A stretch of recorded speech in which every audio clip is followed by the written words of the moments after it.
Assalamu alaikum everyone. Iram dam da leriba ireicha pumda makta kay mo phom khara thamge. Ai khoi gi oza ai gi uncle ipa gumbani ngam basanta KKL gi advisor ni haiba RSS ki su thomi moi ba. Mahak si kai hai dor lo khangre sahi du ga su chana dabra na khalle dharma gi antagi Muslim Hindu Muslim Maitai Muslim Christian ana tawbagi mahutta nang ngangi basing se seng na harakanda adum nang gyan tadre ai gyan taraba khra khan bane do tadre masi ta biyo ngasi aina haije doriba na cha moina aina thamjari bo pham sida kai gu man hang eng biragadi gyan ta biyo number 1 da iramdam da nahana khangadaba mana ozana khangbigadaba mana Hindu Muslim Maitai adu sina adu topic ko iramdam gi first priority da mayam da message nahaki nacha gumbai khoi da pigadab si kari message pigani lan si kamdong loisan gani Manipur da ikoi gi atopa miyan cha haita yelhobi nataba illegal immigrant sing sangsalaga leiriba si kramai takthokani aduga Manipur ge free movement ji kramai na salhan gani haiba sigi matang da youth sing de advice to biyo Muslim na adu asi na Muslim gi history na hak na kari su khangoi nang na kari da eng buduni yaroi manung gi oiba mayam lei Quran haiba si 13 years 14 years nai na rabhoda hekta haiba ngab manate aduna nang ai ne hekta ke to bi yaroi ai su na hak na hai do Quran loi ni khangoi ai loi khangde adu aseng bani eze ai koi scholar nate ai koi adu Islam amagi pangal khunai gi pangal gi chatnabi kamdau na Islam da follow tawgani haibado madu di sabchabi khoi da su hingbagi changdaba yadaba sing du di khangjai khoi da knowledge leijai machi mai nongo da thamjage aduga nahak na haibada yamna kedobam su yauri rape ki matang da rape ki doina pangal tawde haibada te pangal da su yawi metei da su yawi all communities da thoi sigi crime city haibani pokso haibase adu nahak na khoi gi ꯑꯩꯈꯣꯏꯒꯤ ꯄꯥꯡꯒꯜ ꯇꯧꯗꯦꯅ ꯑꯃꯗꯨꯁꯨ ꯂꯥꯟꯅ ꯀꯩꯗꯧꯔꯦ ꯃꯨꯟꯅ ꯇꯥꯕꯤꯌꯣ ꯑꯩꯅ ꯉꯥꯡꯉꯤꯗꯨꯗꯀꯣ ꯁꯣꯏꯕ ꯌꯥꯎꯔꯁꯨ ꯑꯩ ꯁꯣꯏꯔꯦ ꯍꯥꯏꯖꯒꯦ RSSꯒꯤ ꯀꯂꯔꯁꯤ ꯀꯔꯤꯅꯣ ꯍꯥꯏꯕꯁꯤ ꯑꯦꯚ꯭ꯔꯤ ꯑꯣꯜ ꯏꯟꯗꯤꯌꯥ ꯃꯥꯂꯦꯝ ꯄꯨꯝꯅꯃꯛꯅ ꯈꯪꯉꯤ ꯋꯥꯟ ꯅꯦꯁꯟ ꯋꯥꯟ ꯔꯤꯂꯤꯖꯟ ꯅꯈꯣꯏꯒꯤ ꯑꯦꯝꯁꯦ RSSꯒꯤ ꯀꯂꯔ RSSꯒꯤ ꯀꯔꯤ ꯃꯈꯣꯏ ꯋꯥꯈꯜꯂꯣ ꯃꯣꯏꯒꯤ ꯀꯔꯤ ꯃꯥꯏꯟꯗꯦꯠꯅꯣ ꯍꯥꯏꯁꯤ ꯂꯣꯏꯅ ꯑꯦꯚ꯭ꯔꯤ ꯑꯣꯜ ꯏꯟꯗꯤꯌꯥꯁꯤꯗ ꯂꯩꯔꯤꯕ ꯁꯤꯇꯤꯖꯟ ꯃꯥꯏꯅꯣꯔꯤꯇꯤ ꯄꯨꯝꯅꯃꯛꯅ ꯑꯩꯈꯣꯏ ꯈꯪꯉꯤ ꯁꯤꯇꯤꯖꯟ ꯄꯨꯝꯅꯃꯛꯅ ꯈꯪꯉꯤ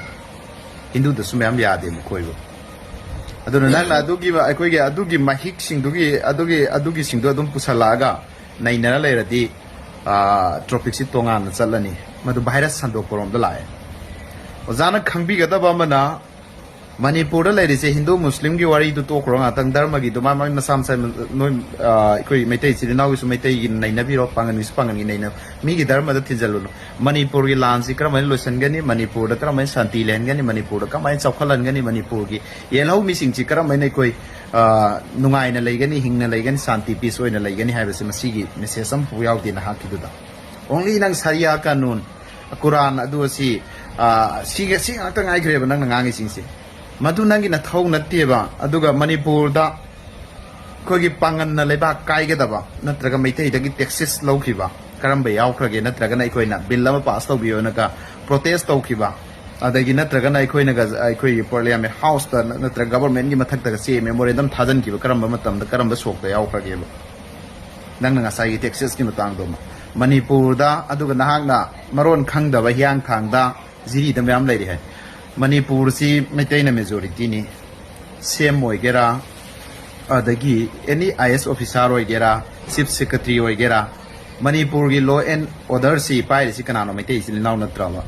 jamba nakhoi kari taw leige koi kande do Bangladesh si thamjanba koi Muslim der phabi yo loge local law do boy tan thoko chalan ko jail thajan ko kesu kai de adu nang na leire ne ta pibe yaroeba chin na haigano ba leiri ba laingak si law and order si nang khangna pai ba natte ai khangna pai ba natte ba kari gamba Muslim sing sina Maitai sing nam thana ba Maitai sing si over power to na ba Maitai sing ji Muslim gi makha da leina ba taure haiba si proof evidence paliba laingak leiri ba government leiri ba intellectual mayam se ama fauna laundry se khoi Muslim na ngasi pu taw da ba gi ne ba ꯅꯍꯥꯛꯅ ꯅꯐ꯭ꯔꯠ ꯃꯠꯐꯦꯂꯥꯎ ꯅꯪꯅ ꯅꯐ꯭ꯔꯠꯀꯤ ꯋꯥꯔꯤ ꯉꯥꯛꯇꯅꯦꯕ ꯑꯩꯈꯣꯏꯒꯤ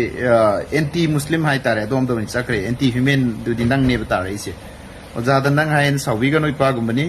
ꯑꯩꯅ ꯋꯥꯐꯝ ꯊꯝꯕꯗ ꯈꯔ ꯑꯗꯨꯝ ꯀꯩꯗꯧꯔꯛꯄꯅꯤ ꯑꯗꯣ ꯅꯍꯥꯛꯀꯤ ꯔꯤꯄ꯭ꯂꯥꯏꯁꯦ ꯑꯩ ꯇꯧꯁꯨ ꯇꯧꯅꯤꯡꯗꯕꯅꯤ ꯑꯗꯨꯕꯨ ꯇꯉꯥꯏ ꯐꯗꯅ ꯃꯁꯤ ꯑꯃꯒ ꯇꯧꯔꯝꯃꯒꯦ ꯂꯥꯁ ꯑꯣꯏꯅ ꯃꯁꯤꯗ ꯂꯣꯏꯁꯤꯜꯂꯁꯤ ꯋꯥ ꯃꯈꯥꯁꯨ ꯔꯤꯄ꯭ꯂꯥꯏ ꯂꯥꯛꯄꯤꯔꯅꯨ ꯒ꯭ꯌꯥꯟ ꯇꯥꯕꯤꯔꯣ ꯅꯁꯥꯅ ꯃꯔꯝꯗꯤ ꯃꯅꯤꯄꯨꯔꯒꯤ ꯑꯦꯅꯤ ꯏꯁꯨꯗ ꯃꯅꯤꯄꯨꯔꯒꯤ ꯉꯁꯤ ꯐꯥꯎꯒꯤ ꯊꯣꯛꯂꯛꯏꯕ ꯀ꯭ꯔꯥꯏꯁꯤꯁꯁꯤꯗ ꯑꯩꯈꯣꯏꯒꯤ ꯄꯥꯡꯒꯜꯅ ꯃꯨꯁꯂꯤꯝꯅ ꯃꯩꯇꯩ ꯄꯥꯡꯒꯜꯅ ꯉꯁꯤꯗ ꯀꯔꯤ ꯑꯩꯈꯣꯏ ꯂꯩꯕꯥꯛ ꯇꯣꯉꯥꯟ ꯇꯥꯅꯕ ꯅꯠꯇ꯭ꯔꯒ ꯐꯠꯇꯕ ꯀꯔꯤ ꯇꯧꯈ꯭ꯔꯒꯦꯕ ꯁꯤ ꯑꯃ ꯅꯝꯕꯔ 1ꯗ ꯀꯣꯏꯁꯟꯅꯤ ꯑꯗꯩ ꯑꯩꯈꯣꯏꯅ ꯇꯦꯛꯁꯤꯁ ꯂꯧꯅꯕ ꯀꯔꯤ ꯇꯧꯔꯝꯃꯦ ꯑꯗꯨ ꯈꯨꯠꯂꯥꯏ ꯄꯥꯏꯔꯒꯦ ꯍꯥꯏꯔꯤꯕ꯭ꯔꯥ ꯈꯨꯠꯂꯥꯏ ꯄꯥꯏꯔꯝꯕ ꯑꯗꯨ ꯇꯧ ꯑꯩꯈꯣꯏꯒꯤ ꯄꯥꯡꯒꯜꯅ ꯀꯌꯥꯝ ꯈꯨꯠꯂꯥꯏ ꯄꯥꯏꯈ꯭ꯔꯒꯦꯕ ꯄꯥꯡꯒꯜꯅ ꯀꯔꯝꯕ ꯂꯥꯜꯍꯧꯕ ꯂꯩꯈ꯭ꯔꯒꯦꯕ ꯆꯞ ꯆꯥꯅ ꯍꯥꯟꯅ ꯈꯔ ꯂꯩꯔꯝꯃꯦ ꯑꯗꯨꯁꯨ ꯂꯣꯏꯈ꯭ꯔꯦ ꯍꯧꯖꯤꯛ ꯍꯧꯖꯤꯛ ꯂꯩꯔꯤꯁꯤꯁꯨ ꯑꯩꯈꯣꯏꯒꯤ ꯃꯩꯇꯩꯒꯤ ꯏꯆꯤꯜ ꯏꯅꯥꯎꯁꯤꯡꯗ ꯆꯪꯖꯕ ꯅꯤꯉꯣꯜ ꯃꯆꯥꯅꯤ ꯀꯔꯤꯅꯦꯅ ꯊꯣꯛꯑꯒ ꯂꯥꯟꯁꯤꯗ ꯌꯥꯎꯅꯈꯤꯕ ꯉꯥꯛꯇꯅꯦꯕ ꯃꯗꯨꯒꯤ ꯅꯪꯅ ꯏꯟꯚꯣꯜቭ ꯑꯃ ꯇꯧꯔꯤꯗꯨꯁꯨ ꯑꯗꯨꯁꯨ ꯌꯥꯝꯅ ꯂꯥꯜꯂꯦ ꯅꯝꯕꯔ 1ꯗ ꯑꯗꯨ ꯃꯍꯥꯛꯀꯤ ꯋꯥꯐꯝꯁꯦ ꯑꯩ ꯐꯣꯇꯣꯗꯤ ꯎꯍꯜꯂꯔꯣꯏꯒꯦ ꯍꯥꯏꯐꯦꯠ ꯇꯥꯁꯤꯀꯣ France, Italy, Germany, UK, India dadi everywhere India da muझे problem नहीं था जगह से जो मुस्लिम नहीं था जगह जगह के problem नहीं थे अदुगा मुस्लिम नहीं जगह कोई मत problem ले रहे कहीं नो ले जाएगा अगर इस्लाम धर्म दा सही में ना शरिया कानून जी प्लस तो कुछ नहीं है इशम समना नगी आया सूरा अदुदा सुनाई आई दबिदा सिसु नंबर 1 नहाके सोइबनिको सिमसो मरम करिगिनो हाइबा कांदा नंगना मुस्लिम लेबे एरिया सिंगसि लोइना इरांग थोए प्रॉब्लम थोए हारिसे अखोई मुस्लिम नंगा सी फौदा मालेम सिदा लेरिबा मी अम फौदा अखोइना काइनाबा मीगी लेबा काइनाबा मीगीदा अखोइ नुंगाइतबा नत्रगा इंडिया दसु एनी अतोपा दसु अखोइ अमा फौ तौखिबा लेते यासु यादे अखोइदा इस्लाम दा मी अमगी मबुक नानाबा मी अमगी इमुंग चाइनाबा मी अमगी कंट्री चाइनाबा कोई खनखिबा लेते जस्ट अखोइदा अटैक तौराबा मदुदि अखोइ अदुगी डिफेंस तौबदि तौई नत्तबदा अखोइना ngasi फौदा इंडिया दसु अखोइ माइनॉरिटी नि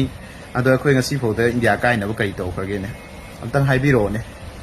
मणिपुर दसु अखोइ माइनॉरिटी नि अखोइ मणिपुर काइनाबा कई तौखरगेने अदना नंगना यामना अखोइगी वायरस की दुकान होइना नंगना फम्मगा पोट जोनबे टाइप तो ओइना तोखले मसी ओजा लेपियो अखोइ मुस्लिम लाइबा या कंट्री सिंग द करेम त लेते सऊदी द कैसु लेते अदगे अतोप वेरी काइंड ऑफ कंट्री सिदा अखोइ कैम नेपाल दसु प्रॉब्लम लेते नेपाल दंद इरांग द मुस्लिम मैम हमसु थोला उरी दुनि करीम लेते 5% खक्तनी लेरिबा अदो काइ प्रॉब्लम लेते चाइना दसु ले प्रॉब्लम लेते आई कंट्री मैम पलारोय कंट्री मैम हम द ले प्रॉब्लम लेते अखोइ मुस्लिम लेबदा अदो नंगना सुंग ngak laite pit tawbase social media da masi tawbira no na ithamjage aduga amana Quran adudagi Bible Gita adudagi ekhoigi puya si wari si to si isai dharma da isai nainarasi Quran duna ekhoigi tamba yare ekhoi tamjage ekhoigi thoni puya tamba yare puya dugi ekhoi mitei silnau singi Gita oire Gita Hindu learning chatpagi tambiyo Christian silnau gi su Bible tamba yare tambiyo मधु नंग नंगी ने मधु अखोई थिजलो अदुना मणिपुर दा मधु की धर्म की कोई की आरएसएस की कलर से सब चाना खंगा में कोई तैबी रनो मोलोम दो ना कोई की मोलोम ने लाम तैरो सो जाना सुथा था जरा भी ने मरम दिन नाहक आरएसएस की ब्रेन वॉश तो वनुपा अमनी मखोई ने हारक पजी सिंग दुन हारक पुसिंग दुन हाक तो फंक्शन तो वनुपा ने से कोई खंगे लिंक्स मखोई ने याना बसत बदल लेबाक तो दा कम्युनिटी इरांग सागत तो ने बन हांग तो रिदो मधु तो गनो हौजिक हौजिक लेरिबा लेबाक सिगी इकोनॉमिक सोथरिबा लाल असिन सोखलिबा मैतै इचिलिनाव सिंग फ्री मूवमेंट फंगद्रिबा कारबार तौबा बिजनेस तौबा मयाम अमा मखा लंबि चटपा याद्रिबा सि करमाइन चटहनगदगे ऑल कम्युनिटी से कोई यूथ सिंग करमाइन ज्ञान ताहनगदगे करमाइन नुंसिनबा पुरकदगे करमाइन शांति पुरकदगे हाइबगी ट्रॉफिक ऑन द सतियोबा अदुगी एडवाइस तौबियो कोइसु लौजगे बोजा ओजा कानादबा पोनी करी तौरोनी इस्लाम गी देबेट नहांगना तौबसु मतिक चाबा मिसु नते नंगना करिसु खंगबसु नते अखोइसी ला इलाहा इल्लल्लाह मुहम्मदुर रसूलुल्लाह हाइबसे लात पदमतिक साबा अल्लाह खक्तनी अल्लाह के लाबा कोई नहीं ये अखोइसी कनामतना ओहेनब नते अल्लाह खंग ओहेनबनी थाजब कांगुने अखोइ ईश्वर अमखक्तदा अदुगा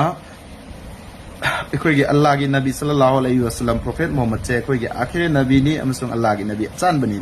ꯃꯁꯤꯗ ꯑꯦꯛꯁꯦꯞ ꯇꯧꯔꯒ ꯑꯩꯈꯣꯏꯁꯤ ꯏꯃꯥꯟ ꯍꯥꯏꯕꯗꯤ ꯏꯃꯥꯟ ꯄꯨꯁꯜꯂꯒ ꯂꯩꯕ ꯃꯁꯤꯗ ꯌꯥꯔꯒ ꯂꯩꯕ ꯃꯁꯤꯕꯨ ꯊꯥꯖꯕ ꯀꯥꯡꯕꯨꯅꯦꯕ ꯅꯍꯥꯛꯅ ꯆꯥꯝꯃꯔꯛ ꯊꯤꯜꯂꯒꯁꯨ ꯑꯩꯈꯣꯏ ꯑꯗꯨꯒꯤ ꯈꯤꯂꯥꯞꯇ ꯊꯕꯛ ꯇꯧꯔꯛꯑꯣꯏꯕ ꯑꯗꯨꯒ ꯅꯍꯥꯛꯅ ꯑꯃ ꯑꯩꯈꯣꯏꯒꯤ ꯄ꯭ꯔꯣꯐꯦꯠꯇ ꯑꯣꯠ ꯅꯩꯈꯤꯕ ꯑꯗꯨꯗ ꯐꯥꯎ ꯑꯩꯈꯣꯏ ꯄ꯭ꯔꯣꯐꯦꯠꯅ ꯈꯥꯡꯉꯝꯕ ꯃꯌꯥꯝꯗꯨꯒꯤ ꯍꯥꯏꯕꯗ ꯃꯗꯨꯒꯤꯗꯣ ꯉꯔꯥꯡ ꯅꯍꯥꯟꯒꯤ ꯋꯥꯔꯤꯅꯤ ꯑꯗꯨꯅꯤ ꯁꯤꯅꯤ ꯀꯥꯏꯅ ꯍꯥꯏꯔꯤꯑꯕ ꯉꯔꯥꯡ ꯅꯍꯥꯟꯒꯤ ꯑꯣꯏꯒꯦꯔꯥ ꯉꯁꯤꯒꯤ ꯑꯣꯏꯒꯦꯔꯥ ꯑꯐꯕ ꯀꯦꯔꯦꯛꯇꯔ ꯑꯐꯕ ꯀꯜꯆꯔ ꯑꯐꯕ ꯕꯤꯍꯦꯕꯤꯌꯔꯁꯦ ꯃꯤꯑꯣꯏꯕ ꯈꯨꯗꯤꯡꯃꯛꯅ ꯄꯟꯒꯅꯦꯕ ꯑꯩ ꯈꯛꯅ ꯄꯟꯕ ꯅꯠꯇꯦꯕ ꯅꯍꯥꯛ ꯌꯦꯡꯕꯤꯌꯣꯕ ꯁꯟꯖꯦ ꯁꯤꯡ MP ꯗꯨꯅ ꯄꯟꯕꯅꯦꯕ ꯔꯍꯃꯇꯨꯜ ꯑꯥꯂꯃꯤꯟ ꯍꯥꯏꯕꯁꯤ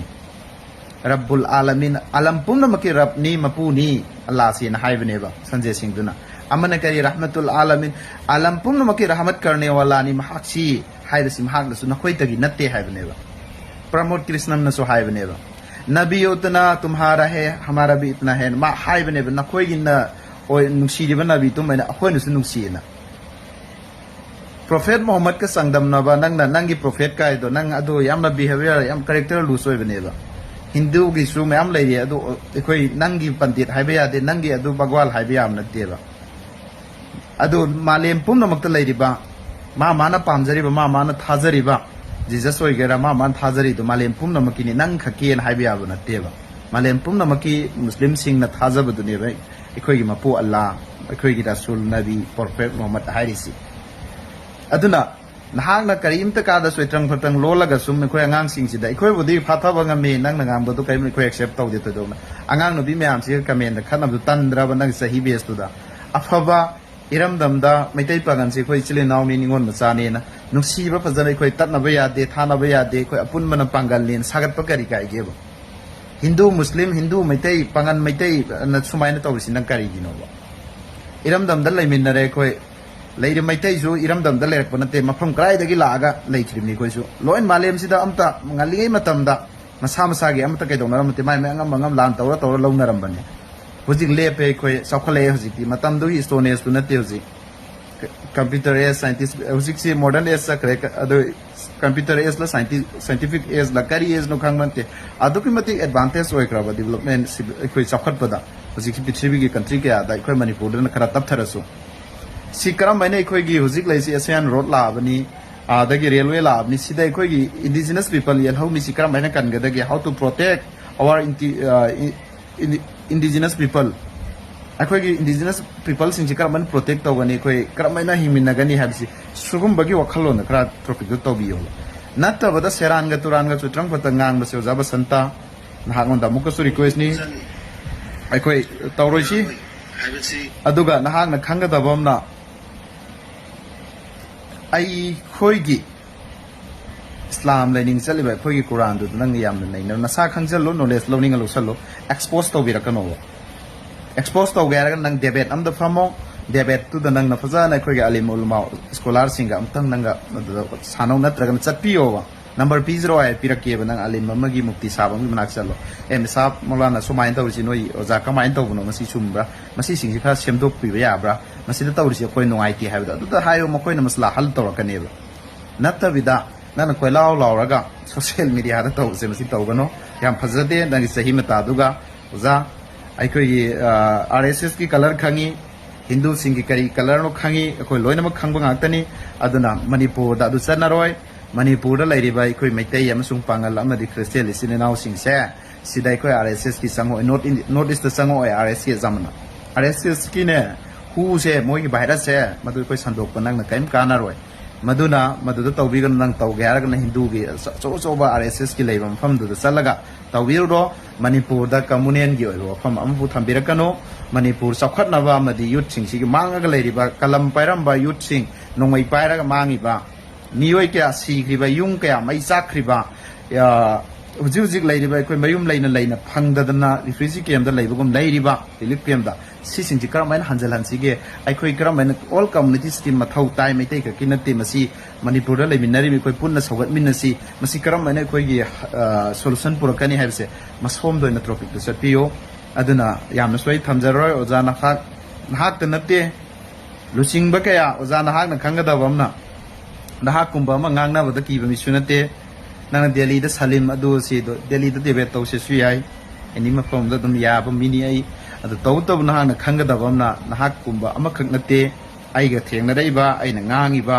ꯄꯥꯡꯒꯟꯗꯁꯨ ꯉꯥꯡꯉꯤ ꯑꯩꯗꯤ ꯀꯨꯀꯤꯗꯁꯨ ꯉꯥꯡꯉꯤ ꯃꯩꯇꯩꯗꯁꯨ ꯉꯥꯡꯉꯤ ꯑꯁꯣꯏꯕ ꯃꯣꯏꯗꯣ ꯏꯔꯝꯗꯝꯒꯤ ꯂꯣꯏꯅꯃꯛ ꯉꯥꯡꯉꯤ MLA ꯑꯣꯏꯒꯦꯔꯥ ꯃꯤꯅꯤꯁꯇꯔ ꯑꯣꯏꯒꯦꯔꯥ ꯀꯔꯤꯝ ꯃꯋꯥ ꯂꯧꯗꯦ ꯑꯔꯥꯟꯕꯗꯣ ꯑꯔꯥꯟꯕꯅꯤ ꯍꯥꯏ ꯑꯆꯨꯝꯕꯗꯣ ꯑꯆꯨꯝꯕꯅꯤ ꯍꯥꯏ ꯃꯁꯤꯅꯤ ꯑꯩꯒꯤ ꯋꯥꯈꯜꯂꯣꯟ ꯑꯗꯨꯒ ꯁꯦꯡꯅ ꯑꯩꯈꯣꯏꯒꯤ ꯀꯨꯔꯥꯟ ꯑꯃꯗꯤ ꯁꯔꯤꯌꯥ ꯀꯥꯅꯨꯟ ꯑꯗꯨ ꯑꯁꯤꯁꯦ ꯃꯁꯤꯒꯤ ꯋꯥꯐꯝꯁꯤꯃ ꯑꯩꯈꯣꯏꯒꯤ ꯉꯁꯤ ꯍꯥꯏꯕ ꯅꯨꯃꯤꯠꯁꯤꯗꯒꯤ ꯑꯣꯖꯥꯅ ꯑꯩꯒꯤ ꯚꯤꯗꯤꯑꯣꯁꯤ ꯇꯥꯕꯤꯔꯒ ꯒ꯭ꯌꯥꯟ ꯇꯥꯕꯤꯔꯣ ꯑꯐꯕ ꯏꯔꯝꯗꯝ ꯆꯥꯎꯈꯠꯄ ꯈꯨꯟꯅꯥꯏ ꯑꯃ ꯁꯥꯒꯠꯄꯗ ꯑꯗꯨꯒꯤ ꯑꯣꯏꯅ ꯑꯣꯖꯥꯅ